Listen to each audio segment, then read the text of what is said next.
চলেন বানিয়ে ফেলি এরকম একটা ক্রিমি সফট রসমালাই।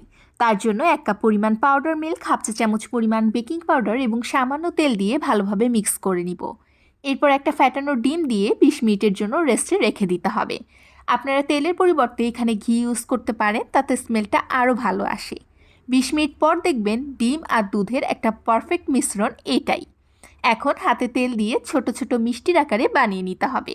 এবার 1 লিটার দুধে 2টো এলাচ আর 3/4 কাপ চিনি দিয়ে ভালোভাবে জাল করে নিয়ে মিষ্টিগুলো দিয়ে ঢাকনা দিয়ে দিতে হবে। 15 মিনিট পর ঢাকনা খুলে দেখবেন মিষ্টিগুলো সাইজে ডাবল হয়ে গেছে।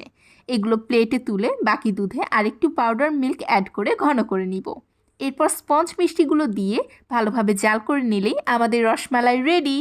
উপর দিয়ে কিছু পেস্তা ছড়িয়ে ফ্রিজে রেখে সার্ভ করে নিলাম মজাদার ক্রিমি রসমালাই। দেখুন কতটা সফট হয়েছে। Thanks for watching.